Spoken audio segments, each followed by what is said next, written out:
Bismillahirrahmanirrahim. Assalamualaikum warahmatullahi wabarakatuh. Alhamdulillahirabbil alamin. Alhamdulillahilladzi arsala rasulahu bil huda wa dinil haqq liyudhhirahu 'alad dini kullihi wa kafaa billahi shahida. Asyhadu an la ilaha illallah wahdahu la syarika lah. Wa asyhadu anna Muhammadan 'abduhu wa rasuluh. Allahumma salli wa sallim wa barik ala sayyidina Muhammad wa ala alihi wa ashabihi ajma'in. Amma ba'd. Anak-anakku, siswa-siswi SMP IT Darojatul Ulum, marilah sama-sama kita senantiasa memanjatkan puji dan syukur kehadirat Allah Subhanahu wa taala. Berkat pertolongannya kita hari ini masih bisa beraktivitas, masih bisa melaksanakan semua kegiatan kita dalam keadaan sehat walafiat. Tidak terasa puasa sudah sampai ke hari ke-11. Mudah-mudahan ibadah kita 10 hari kemarin, puasanya, sholatnya, zikirnya, semuanya aktivitas kita yang baik menurut Allah Subhanahu wa taala diterima oleh Allah Subhanahu wa taala. Amin ya rabbal alamin. Dan tak lupa juga kita berdoa kepada Allah tentunya. Mudah-mudahan kita diberikan kekuatan, diberikan kesehatan lahir maupun batin, sehingga kita bisa sampai nanti di akhir bulan Ramadan dalam keadaan sehat walafiat. Walaupun Ramadan tahun ini merupakan Ramadan yang sangat unik, bisa jadi ini satu kali dalam kehidupan kita melaksanakan ibadah Ramadan, melaksanakan ibadah puasa di bulan Ramadan dalam keadaan adanya wabah virus COVID-19. Tapi mudah-mudahan kita senantiasa berdoa kepada Allah. Kita dijaga, kita semua, keluarga kita, khususnya orang Indonesia, umumnya seluruh muslimin muslimat di dunia dijaga oleh Allah, tidak sampai terkena oleh wabah tersebut. Amin ya rabbal alamin. Salawat beserta salam semoga tetap tercurahkan kepada baginda Nabi Muhammad sallallahu alaihi wasallam. Anak-anakku, hari ini adalah hari pertama pelaksanaan pesantren Ramadan di sekolah kita. Dan ini adalah sejarah bagi sekolah kita melaksanakan pesantren Ramadan tidak dengan langsung tatap muka, tapi menggunakan aplikasi daring atau di dalam jaringan. Ini patut kita syukuri juga karena semuanya itu pasti ada hikmahnya. Anak-anakku semuanya, walaupun aktivitas kita segala terbatas, aktivitas kita serba terbatas, tapi mudah-mudahan keterbatasan ini tidak mengurangi semangat kita, tidak mengurangi giroh kita untuk senantiasa terus mempelajari, terus menimba ilmu, sehingga kita kelak nanti menjadi anak-anak yang penuh dengan keilmuan. Otak kita penuh dengan ilmu dan hati juga penuh dengan ilmu. Mudah-mudahan kita semua menjadi anak-anak yang soleh dan soleha. Anak-anakku, siswa-siswi SMP IT Darojatul Ulum, khususnya kelas 7 sampai dengan kelas 9. Materi hari ini, hari pertama di pesantren Ramadan kita adalah tentang ada sebuah kata yang sering disebutkan, sering diucapkan ketika awal-awal Ramadan, yaitu kata marhaban ya Ramadan. Kata ini sering kita dengar, Dan ketika diterjemahkan ke dalam bahasa Indonesia itu biasanya dimaknai dengan selamat datang bulan Ramadan. Padahal dalam bahasa Arab itu kata selamat datang, sebagaimana kalian pelajari di pelajaran bahasa Arab, ketika kita belajar materi percakapan, selamat datang itu bukan marhaban, tapi iya, ahlan wa sahlan. Tapi tidak masalah. Karena memang ada beberapa kata dalam bahasa Arab yang berbeda-beda, tapi ketika ditranslate, ketika diterjemahkan ke dalam bahasa Indonesia satu maknanya. Itu tadi kayak ahlan wa sahlan, marhaban, itu terjemahannya satu di Indonesia, yaitu selamat datang. Dan masih banyak lagi kata-kata yang lain. Kita fokus kembali kepada kata marhaban ya Ramadan. Kalau kita lihat kamus-kamus bahasa Arab, kata marhaban ini terambil dari satu kata yang terdiri dari 3 huruf, ro, ha, dan ba. Kita bisa baca buku karangan dari Profesor Quraisy Shihab. Beliau adalah ahli tafsir, kebanggaan kita. Beliau alhamdulillah masih aktif sampai sekarang, dan kegiatannya, acaranya juga bisa kita lihat di berbagai media. Kata beliau di dalam bukunya, judulnya Wawasan Al-Quran, halaman 520, itu dikatakan bahwa kata rohiba tadi yang ujungnya nanti ke marhaban itu memiliki arti atau memiliki makna luas atau lapang, sehingga kata berikutnya dari kata rohiba itu ada kata lagi yang seakar dengannya, yaitu rohbat. Rohbat ini artinya ruangan, satu ruangan yang luas untuk kendaraan, dan di dalamnya dia memperoleh perbaikan atau kebutuhan bagi si pengendaranya guna melanjutkan perjalanannya. Artinya dia semacam diservis, kemudian diperbaiki. Buat apa? Buat melanjutkan perjalanannya. Buat ketika dia melakukan perjalanannya, maka dia stabil, sehingga di jalannya enak. Makanya makna dari marhaban ya Ramadan itu, kita memiliki kelapangan hati, lapang dada menerima kedatangan bulan Ramadan, sehingga kita menjalankannya, menjalani bulan Ramadan itu dengan enak, dengan tenang, dengan gembira. Karena bulan Ramadan biasanya disebut dengan tamu juga. Jadi ketika kita menerima tamu, kemudian kita lapang dada, kita enak menerimanya, maka si tamunya pun akan nyaman dengan kita, dan kita pun nyaman dengan tamu tersebut. Begitupun bulan Ramadan.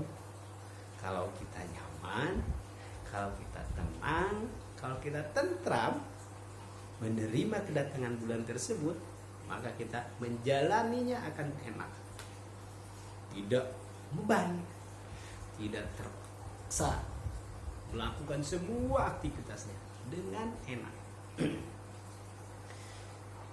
Anak-anakku semuanya, bisa kita rasakan, bisa kalian rasakan 10 hari kemarin, kalau hatinya tentram, maka akan nyaman.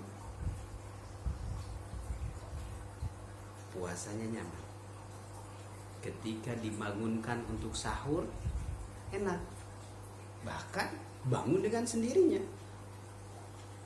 Dan yang lebih hebat lagi, sebelum melakukan aktivitas sahur, itu dia bisa melakukan hal-hal yang lebih luar biasa. Bisa melaksanakan sholat sunnah tahajud, bisa melaksanakan tadarus sebelum makan sahur.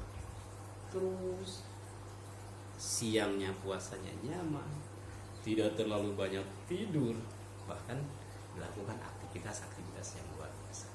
Jadi kata marhaban ya Ramadan itu maknanya, kalau tadi terjemahannya selamat datang bulan Ramadan, maknanya adalah kita berusaha untuk melapangkan dada kita.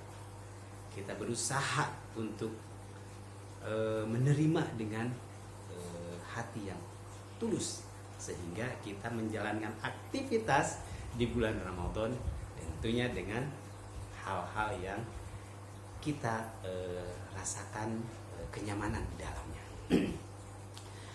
Baik anak-anakku, mudah-mudahan kita bisa menerima tersebut. Tapi kalau yang belum, yuk mari kita gugah hati kita, lapangkan dada kita, tenangkan jiwa kita ketika menerima kedatangan bulan Ramadan. Karena masih ada kurang lebih 19 hari ke depan yang akan kita lalui di bulan Ramadan. Tahun ini, tahun yang luar biasa, tahun yang bisa jadi ini satu kali dalam sejarah kehidupan kita mengalami bulan Ramadan seperti ini. Baik anak-anakku, sekilas Pak Dikdik akan sampaikan peristiwa-peristiwa yang sudah terjadi, dan itu peristiwa hebat di bulan Ramadan. Sebenarnya banyak. Dan nanti ada materi khusus yang akan membahas tentang ini. Jadi Pak Dikdik hanya menyampaikan secara umum saja, secara global saja. Apa sih yang pernah terjadi pada bulan Ramadan? Yang pertama, di bulan Ramadan itu proses turunnya Al-Quran.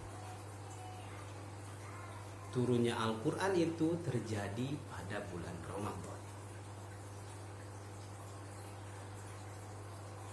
Di dalam surat Al-Baqarah ayat 185 dikatakan, Syahrul Ramadan alladzi unzila fihi al-Quran hudan linnas wa bayyinatin dan lain sebagainya. Ila akhirnya. Jadi bulan Ramadan ini bisa dikatakan adalah bulan tempat ulang tahunnya Al-Quran. Nah, itu yang pertama. Proses turunnya Al-Quran nanti akan kita bahas secara khusus. Terus apa lagi sih di antara peristiwa besar yang terjadi di bulan Ramadan? Tadi yang pertama, turunnya Al-Quran di bulan Ramadan. Yang kedua, ternyata di bulan Ramadan itu terjadi perang yang dilaksanakan oleh Rasulullah beserta para sahabatnya. Perang pertama itu ternyata di bulan Ramadan. Perang apa? Ya betul, perang Badar. Perang Badar dalam sejarah dikatakan bahwa itu terjadi di bulan Ramadan pada tanggal 17 Ramadan di tahun kedua Hijriah. Bahkan menurut tahun Masehinya sekitar tanggal 13 Maret 624 Masehi. Oh. Jadi apa tadi? Turunnya Al-Quran, peristiwa besar. Perang Badar juga peristiwa besar. Dan itu perang pertama. Alhamdulillah Muslim menang dan lain sebagainya. Nanti akan dibahas secara khusus terkait perang Badar.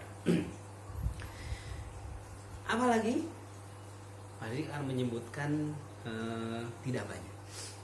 Yang ketiga, penaklukan kota Mekah atau lebih dikenal dengan Futuh Mekah. Ternyata peristiwa tersebut juga terjadi di bulan Ramadan. Pada tahun keberapa? Tahun ke-6 Hijriah. Jadi tadi tahun kedua Hijriah itu perang Badar, tahun ke-6 Mekah ditaklukkan. Jadi Mekah sudah dikuasai oleh orang-orang Muslim. Sebenarnya kalau kalian semua menyimak, ada satu film di televisi, tepatnya di MNC TV, itu yang menceritakan tentang sejarah Umar bin Khattab. Nah itu dibahas. Kalau kalian nonton itu, insya Allah tahu tentang. Lalu apa lagi? Ternyata setelah tadi perang Badar, menaklukkan kota Mekah, dan bahkan Islam bisa masuk ke Eropa, itu juga di bulan Ramadan. Luar biasa sekali memang. Apa tadi? Turunnya Al-Quran, perang Badar, menaklukkan kota Mekah, kemudian Islam masuk ke Eropa, itu di bulan Ramadan. Nanti akan dibahas secara detail pada materi berikutnya. Yang satu lagi, jadi Pak Erik hanya menyebutkan 5 saja. Dan ini yang kelima ini, anak-anakku, terjadi di negara kita. Dan ini momen terbesar kebanggaan bagi masyarakat Indonesia, masyarakat NKRI, Negara Kesatuan. Apa itu? Kemerdekaan Republik Indonesia pada tahun 1945, 17 Agustus 1945 itu terjadi di bulan Ramadan. Tahun keberapakah itu dalam hijriahnya? Pada tahun 1364 Hijriah. 9 Ramadan 1364 Hijriah. 17 Agustus 1945 sama dengan pada 9 Ramadan 1364 Hijriah, hari Jumat. Apakah itu kebetulan? Tentu tidak. Tentu tidak. Itu takdir dari Allah. Itu anugerah dari Allah Subhanahu wa ta'ala. Baik anak-anakku, 5 peristiwa tadi mewakili dari sekian banyak, sebenarnya banyak peristiwa yang terjadi. Peristiwa besar terjadi di bulan Ramadan. Berikutnya anak-anakku, ada juga peristiwa, kalau yang tadi kan sudah terjadi, kemungkinan tidak akan terjadi lagi. Kalau ini ada peristiwa besar, itu terjadi di bulan Ramadan, dan insya Allah setiap tahun dia akan muncul, dia akan datang bagi kita. Dan luar biasanya ketika kita bisa sampai ketemu dengan peristiwa tersebut, posisi kita sedang beribadah, maka ibadah kita lebih baik di mata Allah daripada 1000 bulan. Apa coba? Oh iya, itu adalah peristiwa Lailatul Qadar, malam Qadar. Itu terjadi setiap tahun, insya Allah. Mudah-mudahan kita bisa mendapatkan. Kalau kita bisa mendapatkannya, tadi ibadah kita di mata Allah itu kualitasnya lebih baik daripada kita ibadah 1000 bulan. Padahal belum tentu kita ini loh, kita bisa hidup dalam kurun waktu, bisa hidup 1000 bulan. Baik anak-anakku. Masya Allah. eh, berbicara dengan Ramadan, di dalamnya ada saum atau puasa di bulan Ramadan. Kita semua sudah paham, sudah tahu bahwa di Al-Quran ada ayat yang khusus menceritakan tentang bulan Ramadan, puasa Ramadan itu, yaitu di surat apa? Betul, surat Al-Baqarah ayat 183, 184, 185 dan 187. Itu ayat yang khusus berbicara tentang puasa Ramadan. Kemudian puasa Ramadan itu mulai dilaksanakan pada tahun kedua Hijriah oleh Rasulullah beserta para sahabat, anak-anakku semuanya. Di ayat 183 surat Al-Baqarah dikatakan tujuan dari puasa itu adalah apa? Iya. A'udzu billahi minasyaitonir rajim. Bismillahirrahmanirrahim. Ya ayyuhalladzina amanu kutiba 'alaikumus shiyam kama kutiba 'alal ladzina min qablikum la'allakum tattaqun. Ya ayyuhalladzina amanu kutiba 'alaikumus shiyam kama kutiba 'alal ladzina min qablikum la'allakum tattaqun. Ujungnya la'allakum tattaqun. Tujuannya adalah menjadi jiwa-jiwa yang takwa, menjadi pribadi-pribadi yang takwa, pribadi yang soleh. Mudah-mudahan kita semua setelah melaksanakan ibadah puasa ini nanti keluar dari bulan Ramadan, yaitu di bulan Syawal, kita menjadi pribadi-pribadi yang takwa. Orang takwa pasti berhasil, orang takwa pasti sukses, baik di dunia dan bahagia nanti di akhirat. Anak-anakku semuanya, tadi Pak Didi sudah bilang bahwa kita masih ada kurang lebih 19 hari ke depan yang harus kita laksanakan, yang harus kita jalani. Kalau sudah tumbuh dalam diri kita rasa nyaman, rasa lapang menerima Ramadan ini, kita akan menjalaninya 19 hari ke depan kurang lebih itu dengan ibadah-ibadah, ritual-ritual, kebaikan-kebaikan yang dilandasi dengan keikhlasan. Mudah-mudahan ya kita tanamkan dulu, yuk kita pupuk dulu diri kita. 19 hari ke depan saya akan nyaman, saya akan nikmat menjalaninya. Contohnya, kalau orang yang nikmat itu tadi ketika puasa dia banyak melakukan hal-hal yang baik, tidak tidur pun. Jadi kalau kalian pernah dengar ada sebuah kata atau ungkapan tidurnya orang puasa itu ibadah, itu salah. Ya. Kenapa salah? Karena nanti kalian akan menjadikan ungkapan tadi menjadi dalil, menjadi argumen. Saya mau tidur, kenapa tidur? Kan ibadah.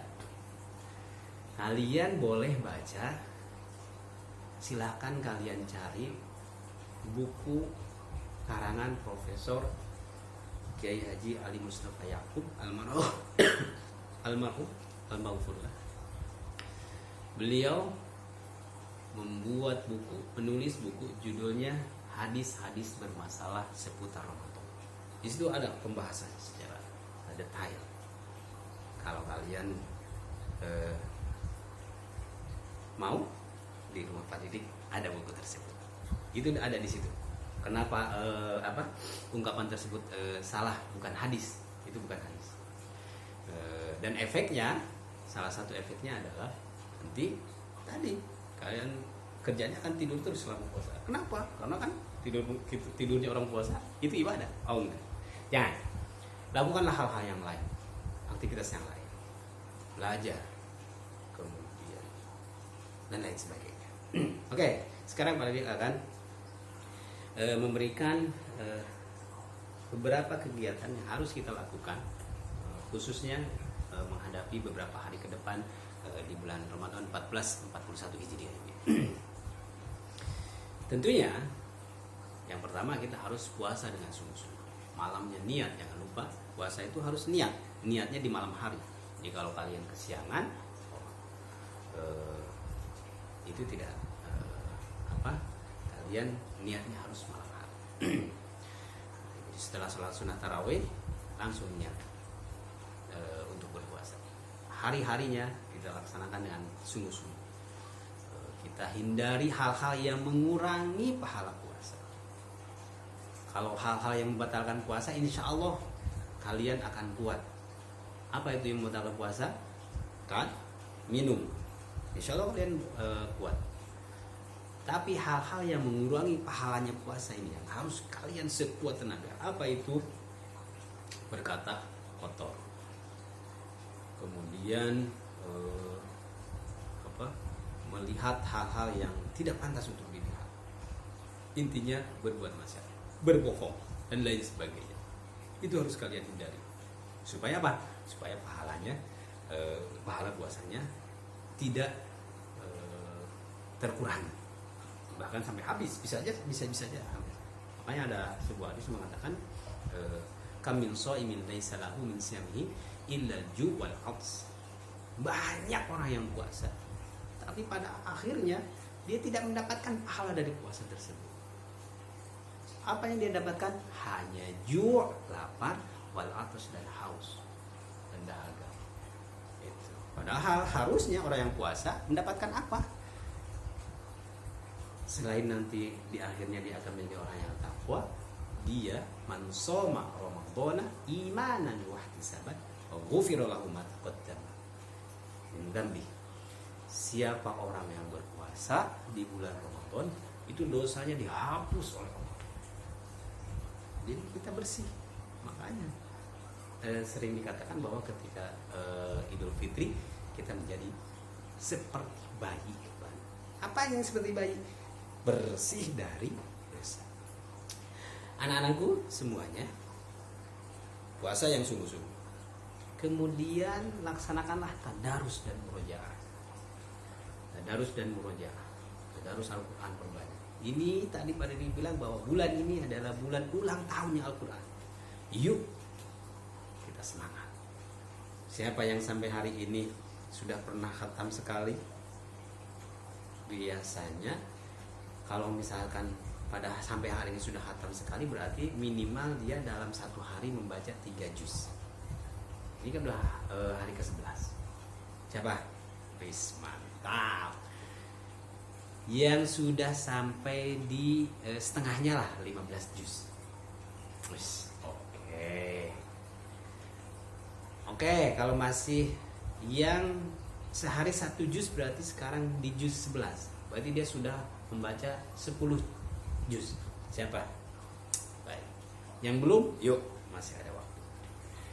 Usahakan minimal dalam 1 bulan ini minimal banget 1 kali khatam. Minimal banget. Ya. Kalau kita lihat sejarah ulama-ulama terdahulu, orang-orang hebat terdahulu, contoh saja Imam Asy-Syafi'i itu ketika bulan Ramadan beliau dalam 1 hari 1 malam menghatamkan 2 kali. Berarti 2 kali 30, kalau puasanya 30 hari berarti 60 kali khatam. Jadi siang 1 kali, malam 1 kali khatam, 2 kali. Berlomba-lomba. Ya kita belum bisa sampai seperti itu. Tapi tadi itu minimal 1 hari 1 juz kita. Setelah sholat subuh jangan dulu tidur, baca 1 juz itu kan 10 lembar. Misalkan dibagi 5 saja. 10 dibagi 5 berapa? 2. Jadi 2 lembar setelah sholat subuh, 2 lembar setelah sholat zuhur, 2 lembar setelah sholat asar, setelah sholat maghrib, dan setelah isya. Itu 1 juz.